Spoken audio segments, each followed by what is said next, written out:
of Marseille here in the south of France, and welcome along to round 4 of the Michelin GT3 Le Mans Cup, this new initiative from the ACO for season 2016, from GTC and ELMS last year onto its own class for this year. We had 19 cars turn out at the Road to Le Mans race over the weekend of the big race itself, the 24 hours, and of course these cars supported that race on Saturday morning.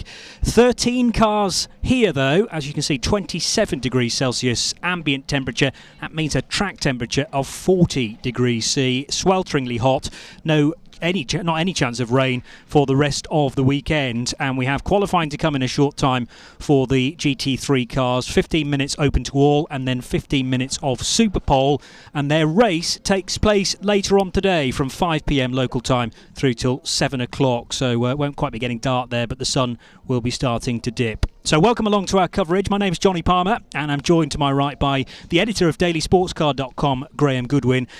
Interest continues to grow, I think, in this category, Graham. It looks particularly promising, perhaps, for season 2017. We'll have to wait and see. But some familiar names back for this round, but we've also got a couple of newbies too. We do. 13 cars on the entry for this round 4, Johnny, of the Michelin GT3 Le Mans Cup, and a real variety again. It's been one of the strengths of the series in this establishing year.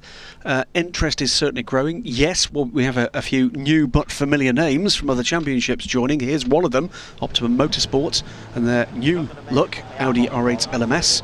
A car that's seen action in the Blancpain GT Series, British GT Series and the 24 Hours Series, but now looking to move to the Michelin GT3 Le Mans Cup. Joe Osborne is a familiar name in the car, and here aboard the car for this first part of qualifying, in fact, I believe the first lady driver we've actually seen in the championship.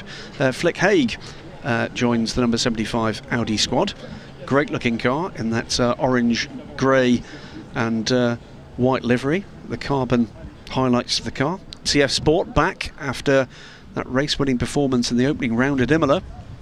The number 34 car, Sally Yullock and Ewan Hankey, back to do battle again in the mountains here, of course, and just give us a cooling breeze at times, but not today.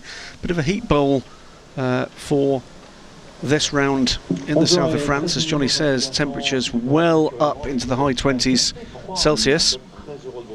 One of the Ferrari 458s, a very busy AF Corsa awning here. This is the number 14 car.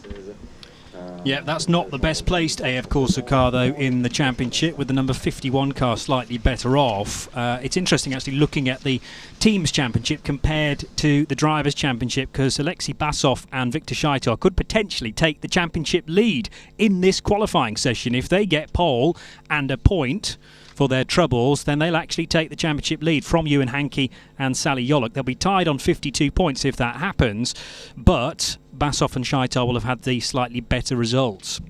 And then of course there's a race to come later on today where there are 25 points up for grabs if you manage to win the race. With 3 rounds to go, still plenty of racing of course to come, with 6 hours of Michelin GT3 Le Mans Cup racing still to unfold in season 2016. We're exactly at half distance. So the car's starting to line up at the end of the pit lane for this, the first phase of qualifying, and the 15 minutes has started to count down already. So the pit lane is open, and that is the cue for the cars to head out onto this 5.8 kilometre track. There's a little bit of variant in terms of the track configuration this weekend for the different classes. There are Renaults racing here this weekend that do go through the Mistral chicane. But these cars, together with the European Le Mans Series cars, they go all the way down the Mistral straight, dead straight. And first out, number 88 car. This is the Porsche 911 GT3R. Mentos Racing is the entrant. Gidio Perfetti is the car owner. The elder brother of one-time British GT champion, Daniele Perfetti, joined by a new professional driving partner this weekend though, Johnny. We've had Klaus Bachler aboard the car thus far this season, but it's Ben Barker in his first start in a GT3 car. Very skilled indeed aboard Porsche Cup class 911s, has a full season's commitment in the World Championship, World Endurance Championship, in a similar looking 911 but GTE spec. But this will be the first time that Ben will get a race start in a GT3 version of the 911. I know he's looking forward to that greatly. Here, so we see now, well, from both ends, in fact, that fantastically long Mistral straight. Fabulous to hear the cars going through here, full chat, and the Porsche leading the way. Two of the Ferraris behind. That's two of the 458s, the 71 car. And I think behind is the BMS Scuderia Italia car making a reappearance. Yeah, we saw that during the opening round at Imola, and it hasn't taken part at Le Mans or at the third round of the season at Red Bull Ring, but it's back for a bit more action. The number 7 car, again with Luigi Lucchini and Matteo Cressoni, Graham. My apologies, that's actually the Valour Corsa car, similar looking red Ferrari, but the BMS car has a different design to the roof, and Matteo Cressoni will be, again, I'm sure, mighty aboard that car. This is the number 8 car. The point still stands though, the 7 car is back with us. Absolutely. But the 8 car, yeah, Cedric Messard and Steve Hies. Great to see, by the way, with the BMS Scuderia Italia team manager again is one Christian Pescatori, a name to conjure with from Ferrari racing, and for that matter, other prototype racing in the past, and not lost any of his class, Christian. It's a force to be reckoned with in pit lane now, rather than out on track. So 2 458s head into the first corner of this 5.8 kilometre track, and taking plenty of curb on the exit of turn 2. And continues around. Just the 3 cars circulated together at the moment, but 11 of the 13 currently out on track. In fact, the final 2, one of the final 2 leaves. The only car that's yet to leave pit lane is the Aston Martin. Sally Yullock currently listed at the wheel of that car. But now these cars, of course, out onto their first flying laps. Giulio Perfetti, it is aboard the number 88 car at the moment. Will be the first to complete that lap if he continues on at pace. Felipe Barreros in the number 71 Ferrari behind him. Quick fire qualifying sessions, and what we're likely to see for the very first time of the season, Johnny, is we're going to get a Super Pole. Yes, we are, absolutely, because there are 13 cars currently out on track. Of course, we've had the potential to have Super Pole proper at Imola, where we had more than 10 cars, but sadly the number 5 Lamborghini didn't make it, well, even to qualifying, let alone the race, after a big shunt in free practice. And there have been other situations as well where we had potential to have over 10 cars in the first portion of qualifying, but it's never happened until today, and that's further evidence really that interest continues to grow in the Michelin GT3 Le Mans Cup. So 13 cars currently circulating. Looking at the Mentos Racing 88 Porsche, Egidio Perfetti obviously having to qualify it, and Ben Barker is the spectator. But it's a good point you raise about Ben having not driven a GT3 spec car before. Many experiences of Porsche Carrera Cup in Great Britain, and now does Mobil 1 Super Cup as well, but yeah, has to recalibrate the brain a little bit.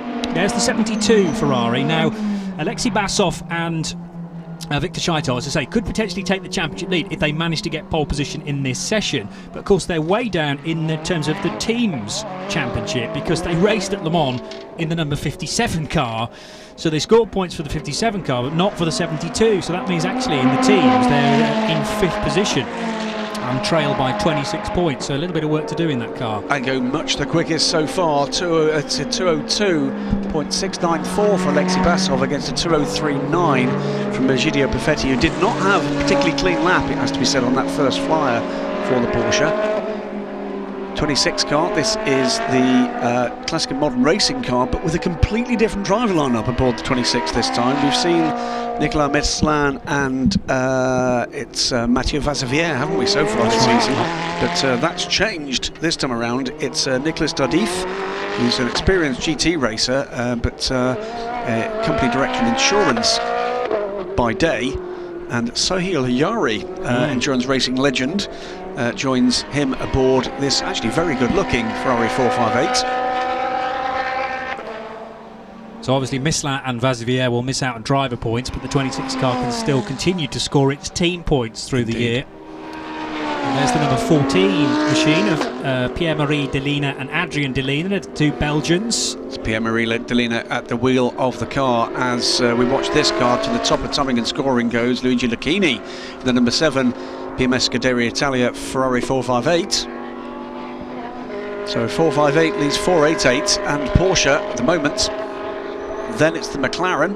It's Hamigichi-san aboard that car, fastest in the first free practice session, and I believe an intercooler problem kept it from taking to the track in free practice 2, but certainly lost none of its speed. The black McLaren, we'll see, I'm sure, later in the broadcast, out there and lapping quickly. 8 minutes to go. And Lucchini does have a pole position to his name already this year, because that car was quickest at Imola, so... Although, as we say that, Egidio Perfetti now goes quicker with a 202.087. So the 88 Porsche is now quickest, and change that again because Alexei Basov now is quickest, and by a tidy margin, 2.5 seconds just under. So the first car under the 2-minute mark, a 159.6 from Alexei Basov. No real surprise. Basov and Scheitor are a mean pairing. They are. At this level of endurance racing. They are a force to be reckoned with, and that Ferrari 488 completes the picture. It's a well-run team. It's a brand new car. It's this turbo V8, twin turbo V8 engined Ferrari, replacing the car that we're looking now in the customer motorsport lineup for Ferrari. This is the normally aspirated 458. And those two Russian drivers have proven to be a force to be reckoned with, and then some, Johnny. Hiroshi Hamaguchi, though, has certainly impressed in his first season of GT3 Le Mans Cup, because that car's now second fastest, the McLaren 650S, car number 55 from Triple F Racing Team by ACM. So Hamaguchi sharing, as always, with Adrian Quaife-Hobbs, but Adrian can't take part in the qualifying session, so Hamaguchi sets the second best time, still not below the 2-minute mark though. It's a 2 minutes 0.728 second lap. There was a change there as well with Egidio Perfetti back up to 4th place, so it's Basov in the 72, Hamaguchi in the 55, now Sally Yolok in the 34 Aston Martin V12 Vantage going 3rd fastest ahead of Lucchini and Egidio Perfetti in 5th. And there is the Aston, in fact, the number 34 car. Indeed, and Basov looks like going quicker again this time through. Quickest of all in the first sector, quicker again than his second sector. Quick look in the background there at another addition to the grid. Here she comes. It's the Barwell Motorsport entered, number 66 Lamborghini. We've lost, I'm afraid, for this race, certainly the Triple F Lamborghini, but replaced very ably indeed by this MP Motorsport liveried Barwell Motorsport entered Lamborghini Huracan. Addition to the series will complete the year. Was scheduled to race at Le Mans, of course, and never made the race. Indeed. Mark Poole aboard the car, he's the car owner, will be joined by Richard Abra. We've seen a further improvement, by the way, at the top of timing and scoring from Basov. 159.041 now is the time to beat. And with 5.5 minutes to go, Johnny, we're getting close to the point where we need to be talking about people in the drop zone for the first time this year. Yeah, absolutely. I'm wrong, by the way, did make the race. It finished 8th because it wasn't Abra and Mark Poole driving it. Instead, where we had James Cottingham and Joe Twyman on the 66, the wheel of the 66 MP car. So again, that can add to the points it's already scored this year. So, yes, just over 5 minutes to go. There is the number 7 BMS car that we were mentioning a little earlier on in the broadcast. BMS Scuderia Italia, and Luigi Lucchini is currently 5th fastest. Yep. Topped the times earlier in the session, but now dropped down to 5th. What, can he respond? And if so, it's no improvement, I'm afraid, for the number 7 car, 202.173 that time through. And unfortunately for him and everybody else, the 72 is improving again on this. May well be the first car to go below 159. As Sally Yullock is the second car at 159. Trouble for the number 8 car, Johnny. Yeah, Cedric Mezar with a rear left puncture. That's the tyre you would expect to go on a clockwise circuit, but not, you have to say, 10 minutes into a qualifying session. So is there a pressure issue there, or maybe the camber that the team are running on that rear left that will need to be addressed? Clearly it's brought out a yellow flag, and it's at the end of the Mistral. That's that scene corner. That looks like scene to me. Yeah, So just before the sharp right hand, or sort of partway round that sharp right-hander, and yellow flags may now interrupt the rest of the session. That didn't happen in time, though, to prevent Alexei Basov improving his time to go below 1:59, 1:58.942 now. So 2 cars below 2 minutes, and of course with the yellow flags out, they will not be able to improve those times. Precisely. So Alexei Basov has pulled off a blinder there, completely unintentionally. He didn't know the yellow flag was going to come out, but it was an absolute best time through sector 1, and the red flag comes out, in fact. So, and I can't think that the session will be restarted. It might be, but there's not an awful lot of wriggle room as far as the timetable's concerned here. 3 minutes and 41 seconds. The clock has stopped, so that may suggest we are going to get the remaining 3.5 minutes in this session, Graham. Well, we'll keep an eye on that, because if that isn't the case, that's very bad news indeed for Flick Haig, who's straight into the pits in the Optimum Motorsport car, is the first car that will lose out. Of course, in that session. Of course, what's galling for Flick is the car that's there in 10th position is this car, the car that she's closing in on. Both cars, by the way, into the 203s, 203.0 for Cedric Mezard, 203.4 for Flick Haig. And at the moment, if they can get this car back, it will be in Superpole, and Flick Haig won't be if we don't restart this session, Johnny. The other two, by the way, in the drop zone are the number 25 FF Corsa Ferrari 488 of Ivor Dunbar, and the number 14 AF Corsa car of Delena. Flick's got about 3.5 tenths to find on the Cedric Mezard car, and obviously if we do get 3 minutes and 41 seconds of the remaining chunk of the session and the Mezard car can't rejoin, then Flick will get a couple of laps to try and improve upon that. 1 or 2 cars under investigation for improving under that Sector 3 yellow flag, which is interesting. Basov possibly. Well, 25 is in the drop zone anyway. 26 currently sits 8th.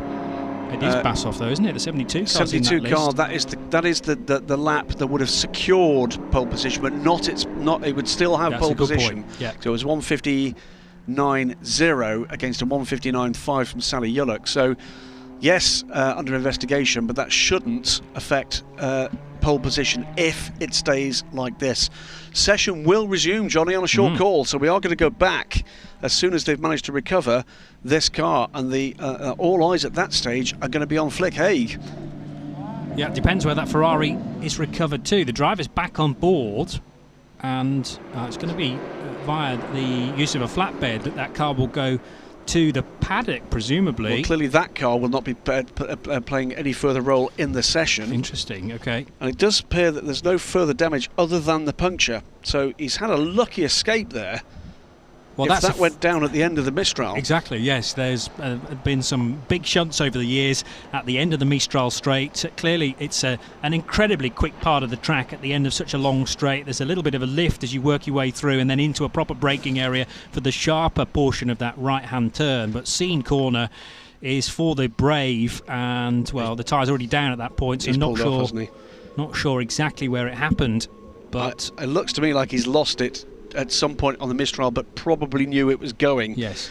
So he's done actually very well not to damage the car there. That's job 1. Yes. Well, job 1 is keep out the barriers. Job 2 is don't damage the car.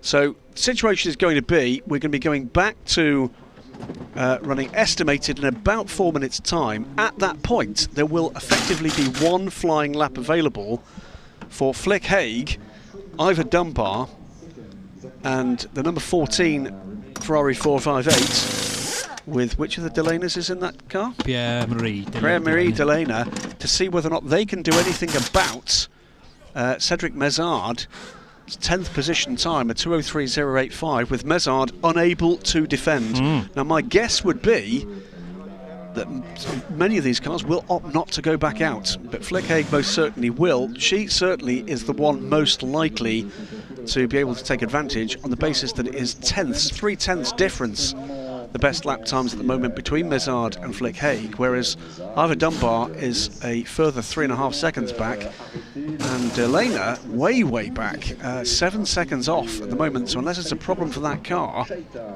and indeed, guess what we've got waiting at the end of pit lane? It's the number 75 Audi, and I've no doubt a pretty pumped up Flick Haig, knowing exactly what she's got to do to get into that top 10 shootout. Yeah, I'm surprised about the lack of pace of the number 14 car of the Delinas, because that car has achieved a 7th position at the last round, indeed, in Austria at Red Bull Ring, so it can be quick. So maybe Pierre-Marie Delina is suffering with an issue there that AF Corse will need to straighten out by the time we get to the race later on today, but that's a good way off. At 2 minutes 10, its best time. And the next fastest is a 206.465. The next slowest, if you like, is Ivor Dunbar's 206.4. A full, as you say, 11.5 seconds slower than Alexei Basov. Well, we've got, 2.5 minutes before we get to a restart, Graham. Well, and the circuit, Paul Ricard Marshall's doing a fine job of recovering the car to the flatbed. That truck will be underway in just a few moments' time, and I think the estimates from race control of 11:34 is probably about spot on, Johnny. It's good how they do that, isn't it? It's almost as if they've done one of these sessions before. You'd almost think they knew what they were doing, wouldn't you? Door open, which is a wise move, I would suggest, from Philippe Barreros there, just to get a little bit of airflow into the car. Almost could do with the other door on that Ferrari open as well to get a cross breeze, but change of tyres as well. Yep. Weather conditions are rated as blimey in UK terms. Yes. Not used to this at all, even at the end of August. It is fantastic weather for spectating, whether reading the paper or watching motorsport action, but admittedly there is a red flag. We may even get underway before 11:34 at this stage. We'll keep an eye on that. Weather was the temperature up to about 29 degrees by about 8:30 this morning here, but hasn't moved north of that since, which surprised me a little. Rather warmer in other parts of Western Europe at the moment.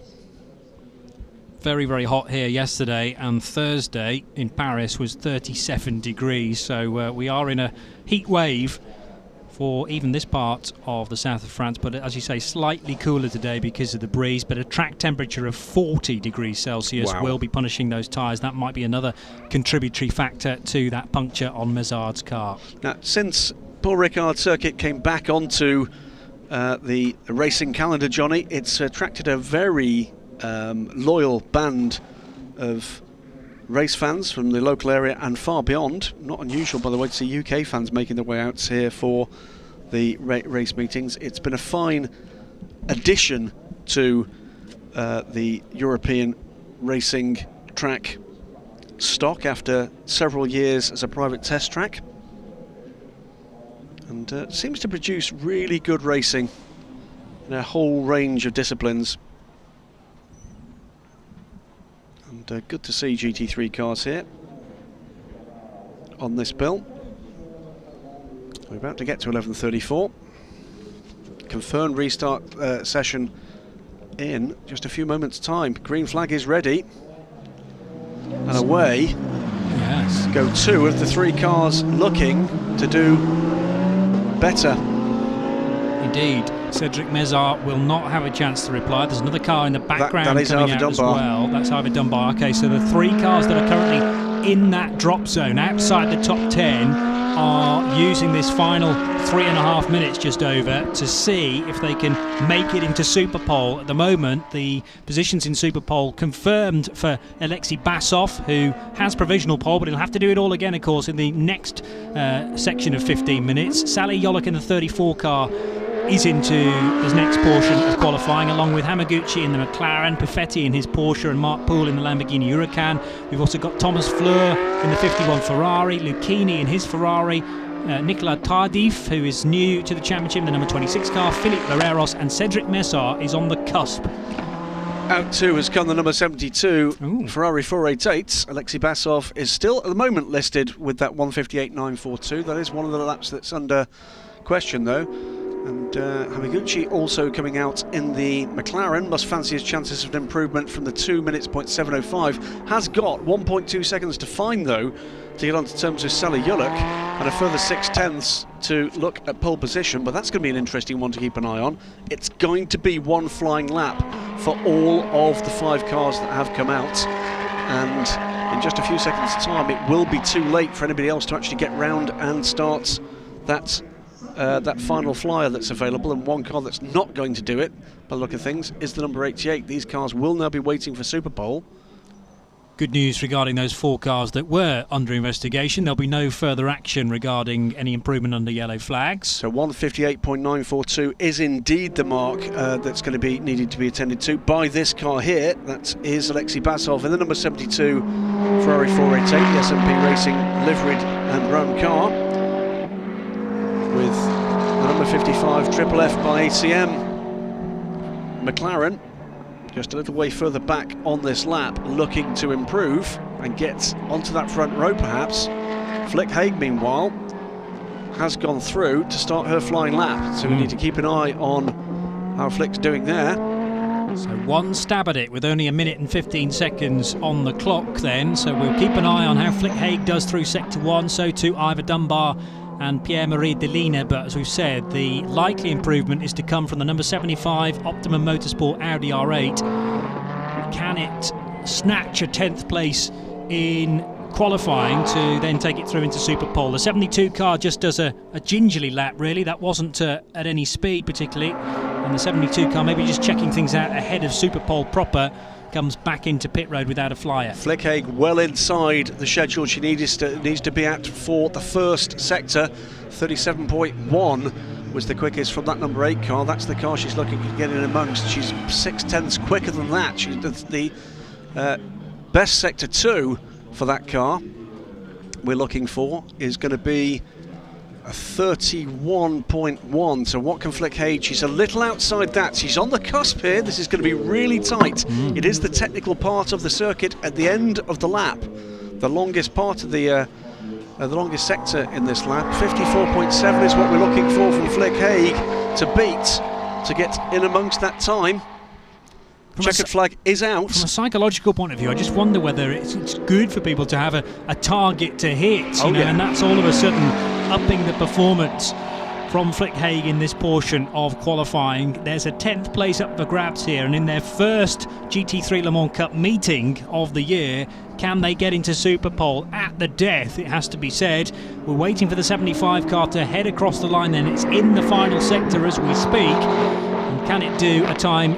Yes, it can. It can. It breaks into the top 10 at 2:02.664. So it's managed to find 4/10ths of a second on Cedric Messard. And a penny for Cedric's thoughts right now. A puncture at the end of the Mistral straight, and he's not able to put in another competitive time. All of a sudden, out of Superpole as quick as you like, Graham. Well, well done to Flick Haig, by the way. That's she found almost a second on that lap. Ivor Dunbar improved as well, but nowhere near enough.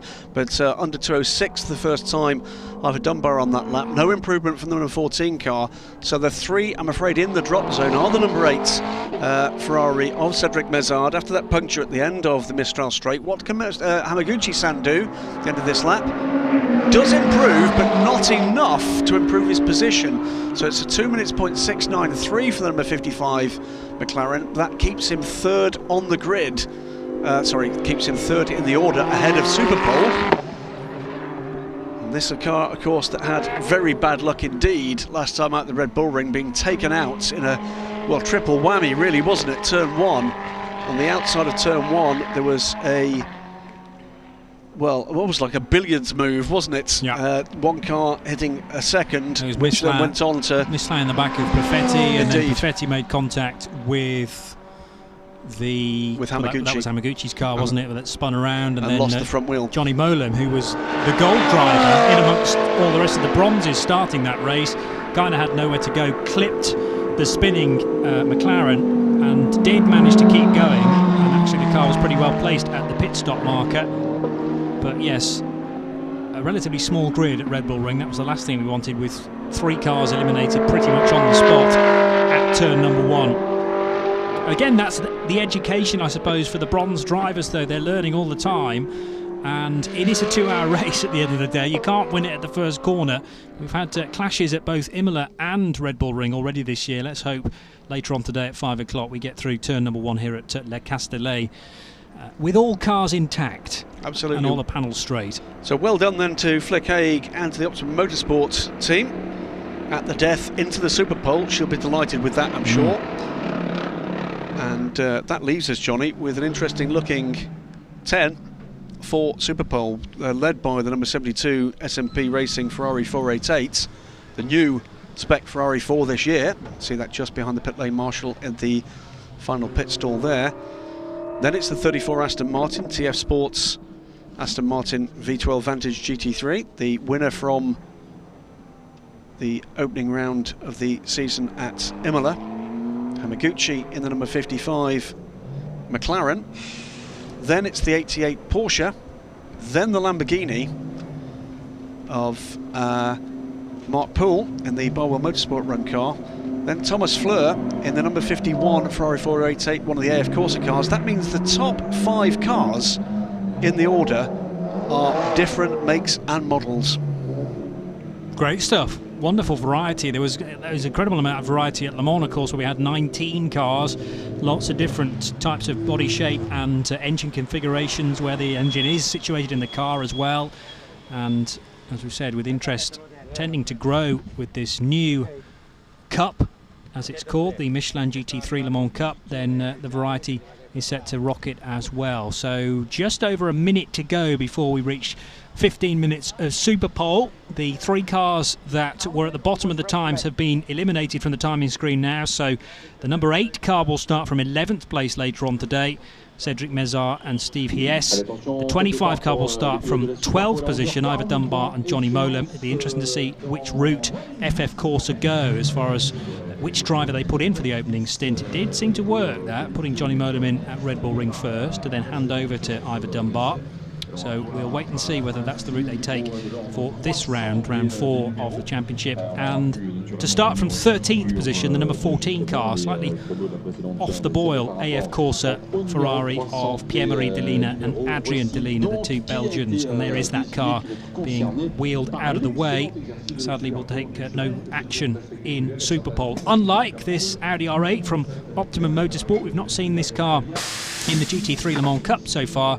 Flick Haig, last gasp effort to get that car into the top 10, and she's got another 15 minutes of qualifying to come there for Luigi Lucchini, Nicolas Tardif, Sally Yolok, Thomas Fleur, Hamaguchi, Mark Poole, Rasmussen, Alexei Basov, Flick Haig and Egidio Buffetti will all take part in Super Pole. And already, as soon as the pit lane is open, we've got 3 cars hammering their way out of the pit lane to take part in this action as quickly as they can, to get as many laps as they can into Super Pole. Of course, the more laps they can do, the lighter the car gets, the quicker the car gets. So with the first 3 cars out for the first part of the session, the number 88 and the 14 Ferrari, but in the mix straight away, and I think with a dander up now, Flick Haig goes by the 14 car, is right with the 88 now as they go around the tight and twisty pits, far end of the circuit, down towards the Mistral Straight. And what's the game here? Is it try to find some slipstreaming from the Porsche? So 6 cars out on track already. Luigi Lucchini still in the pit lane, as is Sally Yolok in the Aston and Mark Poole. Got Thomas Fleur though joining the track now, along with Hiroshi Hamaguchi and Nicolas Tardif. So it's going to be, well, not particularly busy track. Should be plenty of space for everyone. I remember the times of the first session effectively, other than having got these 10 to this session, now binned. Yes. New times, new contest. Will there be a new result? Or will this car, the number 72 S&P Racing car, emerge victorious? That was a pretty convincing performance from Alexei Basov in the first part of the session, Johnny. But now it's Super Pole, now it matters. Can he produce it? He's got a nice empty track in front of him, just one of the cars ahead. I think that's Thomas Fleur ahead of him in the other Ferrari 488 in this session. The other thing that's happened, I noticed, is that we won't have the full 15 minutes because we're already down to just less than 5 minutes. So I think because of the red flag, and as I say, this compressed timetable through the day, there's not a lot of wriggle room. So Super Pole has been condensed to some extent. They're probably only going to have, well, might not even be 10 minutes in total, might be some nearer 8 minutes. They're going to have 2 flying laps, aren't they? Yeah. So there is no time for hanging around. No wonder 3 cars got involved in the session very early on indeed. There's the number 88 Mentos Racing Porsche, the first car out of the pit lane, so clear air ahead of it. It's to be hoped that TF Sport has spotted this. Yes, they've still not left the pit lane. And it takes well, 2 minutes, 2 minutes 10 to do a quick lap. So they need at least 2.5 minutes to leave the pit lane and get round on an out lap before they can think about setting the quick one. Sally Yolok still sat in the pit lane, so let's hope he's sent pretty swiftly. And Nicola Tardif goes now on to his flying lap. Philippe Barreros, Basov and Flick Haig and Egidio Perfetti are all now on their quick lap, but Yolok still in the pits.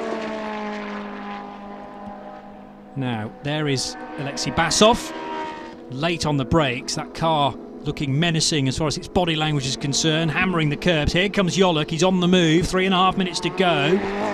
This is a bit of clever strategy being utilised by Tom Ferrier's crew, I wonder. Or did they not realise they'd got a lot less time than the original build, 15 minutes? Green light at the end of the pit lane, which they're pleased to see. So the car's straight into the session, but he's going to have to get round pretty quickly here. He's going to get one flying lap. I think he's going to get one, yeah. Quite right. 3 minutes 10 left on the clock. And Johnny quite rightly says just over 2 minutes for an establishing lap required here. It's not going to be enough for 2 flying laps, but well enough for 2 flying laps. This car, and indeed several of the cars ahead of them on the road, I think we're going to hear from Tom Ferrier later that they were wrong-footed by this. Basov quicker than anybody through Sector 1, Basov quicker than anyone through Sector 2. Perhaps we shouldn't be surprised by this. There's the 72 car then in its SMP Racing colours. And Perfetti goes quicker than anyone though. He's just a bit further up the track, remember, a 201.838. And Flick Haig goes even quicker by 0.042 of a second, so 42 thousandths of a second. Barreros goes through with a 203.4, but what can the Basov car pull out of the bag here? Get this time and maybe 2 more, depending on, certainly those 3 cars that have just crossed the line should get 2 more laps. Where is Alexei Basov though? Can he cross the line with 2 minutes to go? He's got 5 seconds to do it, and he's just about snuck across the line there, so he may well be able to get 2 further laps. A 1:59.555 though puts Basov quickest for the moment from Flick Haig in the Audi, Egidio Perfetti in the Porsche, and Philippe Barreros in the number 71 Ferrari. Ooh, big wiggle there from Basov. He's on the limit. Really, really hard in the number 72 car. We saw this on the lap as he set up that quick run again. Hard on the brakes, hits the apex. But he's fighting this car around there. This is not a cruise to pole position. He is wrestling this car around, and it's great to watch it. Nicola Tardif through with the 205.112, sharing with Sohail Ayari this weekend in the number 26 Classic and Modern Racing Ferrari. And that is now displaced by Thomas Fleur in the 51 Ferrari, who goes through with a 205.082. We're still waiting for Sally Yolok to finish his out lap, remember. And the clock has been reset to now 9 minutes. So we are, by the looks of things, going to get 50 minutes. Maybe Tom Ferry's had a word and said, hang on a minute, that's not in the game plan. It's just possible it was just an error. But, yeah, true enough. But to give an idea of just how hard Alexei Basov is pushing, until just a moment or 2 ago, he was 0.6 of a second quicker than any other car in Sector 1. That's been reeled back in somewhat by Hamaguchi in the McLaren. It goes quickest of all in Sector 2 now. So the McLaren looking good. Clearly got a lot of straight line speed in that 650S. Yeah, the McLaren with its 3.8 litre V8 twin turbo charged engine, that as well, so it's a quick piece of kit. Here is Alexei Basov, who is driving the wheels off the SMP Racing Ferrari. It's going to be a further improvement here, Johnny. Bumping and boring over the curb there out of the final corner. Over the grid hatchings it goes though into cross the stripe, and it's a 1:58.955. Now, is that quicker than he managed in the earlier portion of qualifying? He was in the 58. Close. I think it was a 9:42, wasn't it, or was it an 8:42? Okay. Second quickest now, 2 minutes 0.704, so 1.7 seconds back for Egidio Perfetti. That's bettered though, and another sub 2 minutes lap by Hamaguchi. 1:59.807 for the McLaren. Here's the car now, the black number 55 car. Yep, sadly no Lamborghini Huracan from the Triple F Racing team by ACM squad this weekend. We've seen that at every other meeting so far this year, so hopefully that will return at some stage. Marco Attard and Matt Bell raced it at Le Mans, at the Road to Le Mans event. Just over 7 minutes to go, which is good news for certainly the TF Sport Aston, which was late out into the session. Just making 1 or 2 adjustments, no doubt, between the first portion of qualifying and Superpole, but Sally Yolok goes third there with a 2 minutes .295. Oh, trouble for Thomas Fleur. He's off on the dusty part of the circuit. There's no grip there at all. Is that a puncture? No. No damage to the car. I think he's been very lucky to keep that out of the barrier, actually. Wow. And gingerly leaving the scene, desperately trying to get the car back, but as soon as it made contact with the barrier, yes. Oh, just a touch. The glove taps there. I don't think that will affect the car's behaviour too much. It might have dented a dive plane, perhaps, so aerodynamics might be great. That's all. Yeah, and that. Very high grip, that tarmac, the striped tarmac. That's not going to help the grip of the. That would have taken off several laps with. Having flat spotted all 4 tyres, so it'll be a bumpy old ride down the Mistral now for the next 6 minutes. So this is the Sally Yolok pedalled Aston Martin. Gave us a bit of a scare, thinking we'd only get 1 flying lap, but no, that's not the case. He's up to third. It's the number 72 Ferrari 488 on provisional pole position. Hiroshi Hamaguchi looking to close down that gap, and may well do that a little on this lap. 0.8 of a second back in the number 55 McLaren, then this car, the number 34 TF Sports Aston Martin, then the Perfetti pedalled Mentos Racing Porsche, then the Ferrari 458 on BMS Scuderia Italia and Luigi Lucchini. So again, 5 different cars in the top 5. Fleck Haig makes it 6 in the top 6, and Mark Poole makes it 7 in the top 7. Good driving from Thomas Fleur. He saw Sally Yolok coming, so kept well off the racing line. That number 51 Ferrari nowhere close to qualifying pace. I would imagine that Thomas is going to bring that silver Ferrari into the pit lane for a change of Michelins after a scary moment where he made contact, the lightest of contact with the barrier. The team can check out that front left corner of the car as well before it can rejoin the session. Still 5 minutes to go, so they should be able to get it in and out if they're quick about it. Improvement from Sally Yolok, but stays third fastest overall. We're waiting for Hiroshi Hamaguchi to finish his latest flying lap. Improved, and in fact the fastest middle sector of the session for Hamaguchi on that lap. Improved his first sector, goes...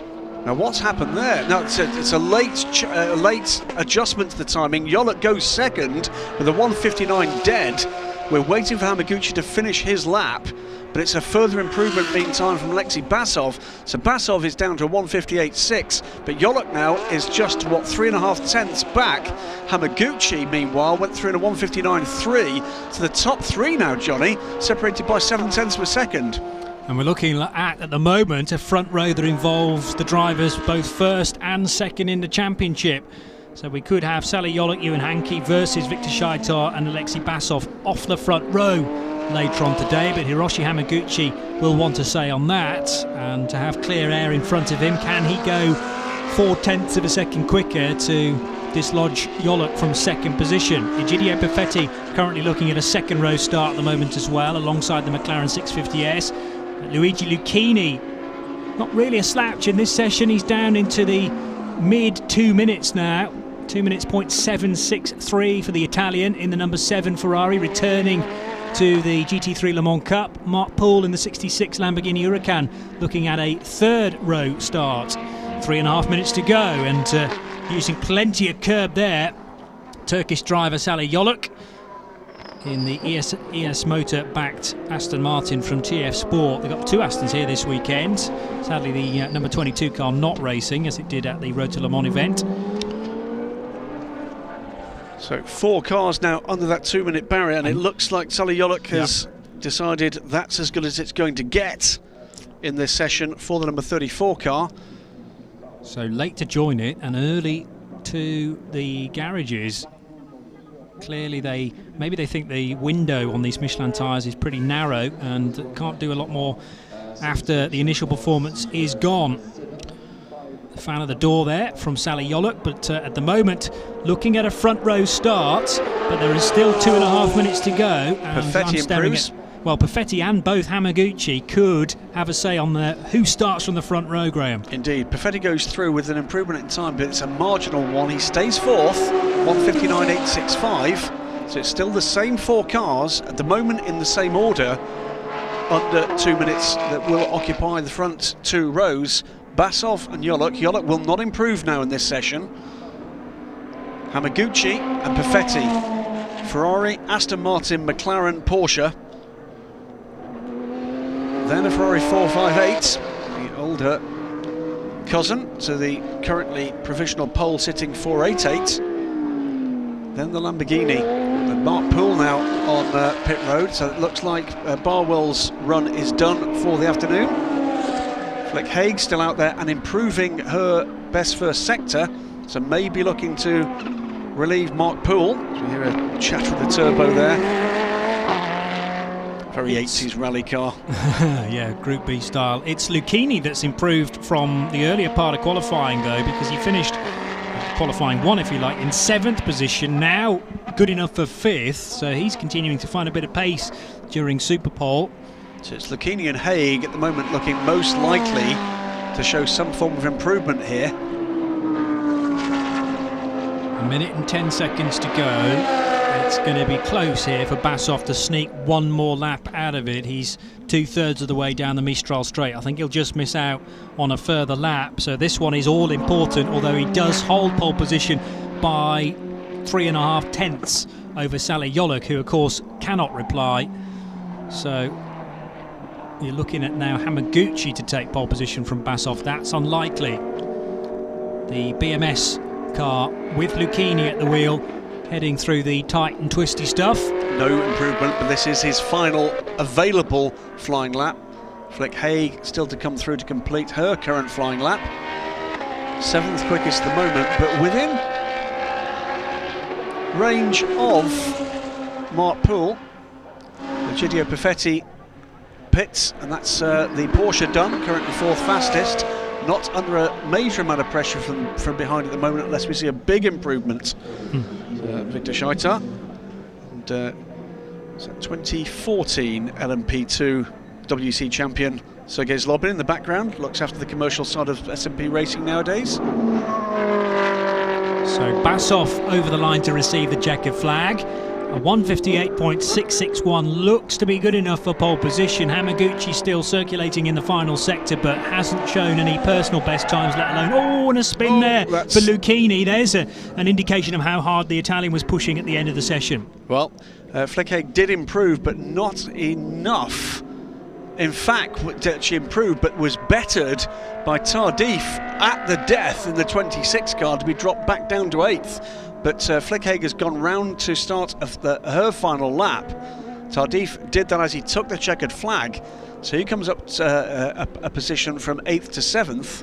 Flick Haig being given a taste of her own medicine there by snatching a place at the death. Tardif takes one from her, but she has got one more lap in the bag. But Lucchini was improving on that lap, last lap, but just went a little over the edge. It improved in both his first 2 sectors. Potentially might have grabbed 4th, but clearly won't do that now. All smiles down at SMP Racing, though, as you would expect. That's the 2nd pole position of the season, and back-to-back after Red Bull Ring. So they do take the championship lead by, well, not even a point. They're level on points with Ewan Hankey and Sally Yoluk, but because Basov and Scheitar have scored 2 wins, as opposed to Hankey and Yoluk's 1 win, that means they take the championship lead. They're tied together, both those, or four drivers tied together on 52 points. And it's warm work for Alexei Basov, as you would expect. We've seen Flick Haig home and dry. She's come home and dry, improved in her final sector, but not quite enough. 2 tenths back, I'm afraid, on that lap, which means that she didn't pick up the, would you believe, 300ths of a second she would have needed. Very tight indeed. Actually, a cracking little session, that. Yeah, it was good. And Flick Haig will start from the 4th row, nevertheless, alongside Tardif. Now, Charlie George is down in the SMP garage to have a word with Alexei Basov.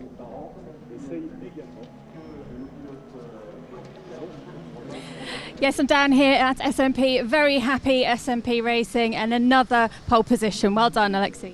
Thank you very much. Now plus 1 points in championship, and I and Victor whole season and points. With this now good result, pole position. We happy with with Victor. You're looking forward to the race now, guys. Yeah, thank you. Thank you. Thank you. So he deserves a big glug of water after that effort. 2 sessions of 15 minutes effectively, with no time out of the car between those sessions, just a chance to open the door in the pit lane and try and get a bit of a draft going. But it is very, very warm out there, a track temperature of 40 degrees C and hovering an ambient temperature just below 30 degrees. So imagine what it's like with a very, very hot 3.9 litre twin turbocharged V8 right behind you in that Ferrari. There's confirmation of the time, so 158.661 then for Alexei Basov to take his second pole position of the season in the Michelin GT3 Le Mans Cup. He'll start alongside the TF Sport Aston Martin. Second row, the 55 McLaren 650S from Triple F Racing, and then the Mentos Racing Porsche. Great spread of manufacturers then in the top 5 really, and then we have another Ferrari, the BMS Scuderia Italia number 7 Ferrari to start from 5th position alongside the number 66 Barwell Motorsport Lamborghini Huracan. Good effort from Mark Poole to qualify 6th place in that. The number 26 car, Classic and Modern Racing, it's a familiar car that, but 2 new drivers in it, will start 7th. Optimum Racing and the Audi R8 driven by Flick Haig will start 8th, and it's an all AF Corsa 5th row. Cars 51 and 71 are next to each other, and they qualified a tenth and a half of a second apart. Well, there was something to battle there for most of the runners, wasn't it? Even if some of the cars were not in overall contention for pole position, they were battling away there, Johnny, for significant rows up and down that top 10. Look again at the troubles at the end of the first part of the qualifying session for the number 8 car. Then that lurid pair of spins for a pair of Ferraris. The BMS Scuderia Italia number 7 car, as Luigi Lucchini looked to get onto the second row of the grid, and just a little earlier Thomas Fleur lucky to stay out of the